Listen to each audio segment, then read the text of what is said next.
there's this, how do you call it, FANG, Facebook, Apple, Amazon, Netflix, Google, yeah, that's right. Even though the F doesn't really work anymore. I don't know where Microsoft went.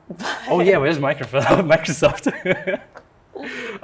So you did internships in like a whole bunch of these companies. So can you tell us about these internships? So how did you get in there? How did you like it? And can you compare them a bit? I think they were a definitely valuable experience. I think especially if you want to be a software engineer, doing at least one of these during your undergrad is important. And obviously there's some value to going to startups, but if you go to a big company like this, you kind of know what you're getting, and there's a lot of infrastructure to support you.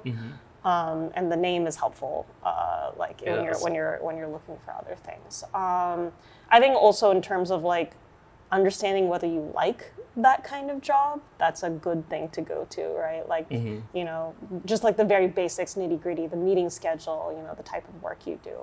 I think that's like a helpful thing to do. In terms of the internships themselves, they were like basic engineering internships. At Dropbox, I was on like a web performance team. At Google, I was on like a more search architecture type team.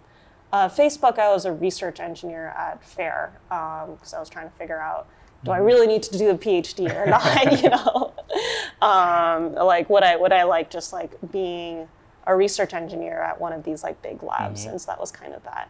I had a great time in all of them, and yeah, so I think it was. Could you make some ranking, like which ones you preferred most? I think the reason I'm hesitating to do that is I think that it's based more on team than it is based on company.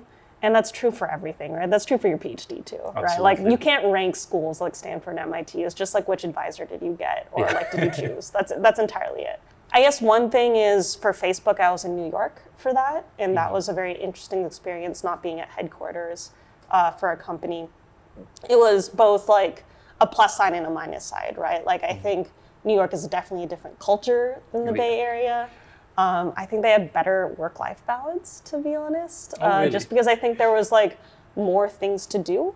And I think most of the people I met had significant things they were doing outside of work, and that really did like change the culture of the stereotype that Facebook has, right? That was different. Dropbox has great food. I think of the three, it has the best food. Okay, so I should go to Dropbox. That's for me. If that's like your priority point, then yeah. I'm just kidding. But it's really based on like what is the specific application that you're trying to do, what is your skill set, and then choosing the company that is best at that, right? Makes sense. So I know a lot of the viewers, they're super interested in working for one of these places. Obviously, it's based on your own experience, but I'm sure you've also had a lot of colleagues and friends who work for these companies. What are like the most important things to learn in order to get into such an internship? Yeah, I think algorithms is probably both the most and maybe the only. I mean, unless you're trying to do a machine learning internship, in which case, of course, you should have some experience doing ML.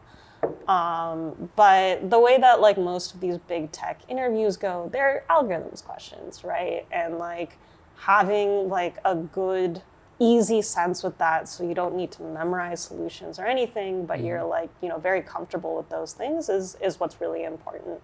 For me, one advantage is that I was helping teach some of these classes that then they would ask interview questions for. And believe me, teaching in front of like 13 students is way more intimidating than like a guy, right? Yeah. And so I think that's helpful. Getting some public speaking experience is helpful. Again, doing something like teaching or just like presentations or anything where Being you're in a podcast. Doing a podcast, anything where you're talking to someone on something that's not scripted. Right, and the more comfortable you can get with that, the easier you'll feel in these kind of interviews. So that's for the interviews, just that you don't I think get it's nervous. a life goal. I think in general, like public speaking, you know, skills and just like these kind of even informal communication skills, they come up in meetings, they come up when you're presenting to your boss, they come up if you're presenting a research paper. It's super duper important, even in computer science and software engineering, yeah. Okay, so for a first year student, you would recommend immediate or as soon as possible taking an algorithms class? Yes, I would prioritize that. As soon like, and honestly, at least at Stanford, the algorithms class, you didn't super need to know how to code. And the coding part will come naturally. Like the focus should be on learning, in my opinion, the algorithms over like the languages you learn doesn't super matter. A lot of applied things you can learn on the job, right? It's like this core set of skills that you really need. And you made a very good point with teaching. I also figured out that, I was studying physics before.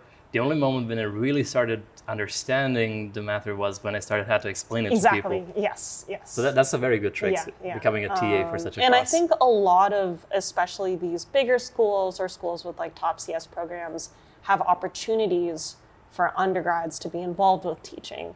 And so I think really taking advantage of those is like, one, it's a little bit of money, right? You're helping out the community, but like for you personally, it's probably one of the best things you can do. Absolutely.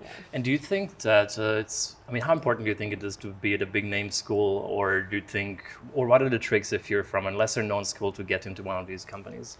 I think depending on the company, they have more or less bias in terms of your school. I think most of these big companies don't actually have terrible amounts of bias.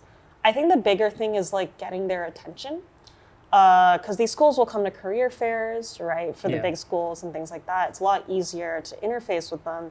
If you're coming from a small school, dropping your resume on the website is not going to do anything, right? It's like a bottomless pit. And so knowing someone who works at the company who can refer you is definitely, and I think that's true regardless of whether you go to a big school or a smaller one, is probably your best bet for just getting their attention. And at that point, once you're into the interview process, it's mostly how did you do? And so at that point, your schooling doesn't super matter.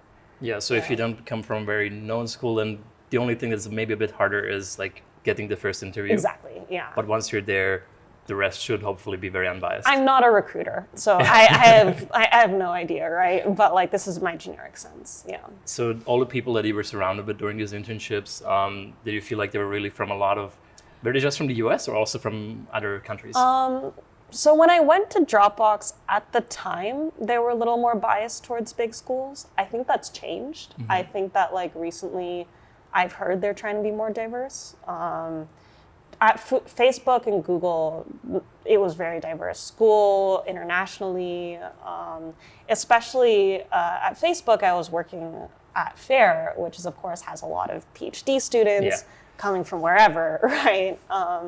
In fact, I think Facebook in particular has a lot of connections, to Paris and to Montreal, to London, right? And so they have offices everywhere, right? They do, but like these are like big ML research centers, right? No matter which company you go to, like there's a lot of good research happening in Montreal and Paris and London, all over the place. But like I think you see from these specific cities, like a lot of people mixing around or going between places.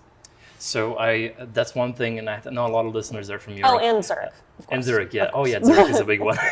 How can I forget Zurich? It's funny, I visited quite a lot of Google offices just because my friends were there, and I would always just go there for the free food, to be honest. So I toured all the Google offices from, the headquarters, the Googleplex, New York, Zurich, and I think some other places just to get free food with friends. I would say don't pick a company based on its perks. Like the perks will wash out eventually, and like you will be left with the job that you are doing and whether you like it, right? So that's actually a very good point. So since we're not looking at the perks so much, and also the salaries, I suppose they're quite similar. It's about the same, yeah. What should people really be looking for? Again, I think that the team is important, and unfortunately that's tricky as a new grad, because a lot of these big companies have, like, you apply and get accepted to a role, not a role, like just like you will be an engineer. And then after you've accepted, they'll do some team matching, which is dicey, right? Like that feels, it's like, okay, I don't really know what I'm gonna be working on. They might give you some generic idea. Other companies don't do that. And so for me, actually, one thing I wanted was to know exactly what I would be doing before I accepted an offer. And some of these smaller companies or more specific companies, you will, interview with the person who's your manager or will be your manager. And you get some sense, do I vibe with this person? Do I like the team? And go out, have lunch with the team. Do I like feel at home here? I think that's super important. And so that's hard to do at like Google and Facebook. I think Microsoft still interviews per team unless they've changed that recently. I think so. I've interviewed once for Microsoft. Okay, for the record, I only went there because they would pay for a free trip. I never actually wanted to work there. But yeah, and I think, yeah, and I really just interviewed with somebody who would have been my manager. I think that's important. Yeah. But then, when I arrived there, we were like, so what do you want to work on? I'm like, I don't really know. That was a bit embarrassing. Yeah. Thank you so much for watching. If you want to check out the full podcast with Sachi Jain, you can click over here. And if you haven't already, consider subscribing to my channel over here. Thank you, and I'll see you next time. Bye.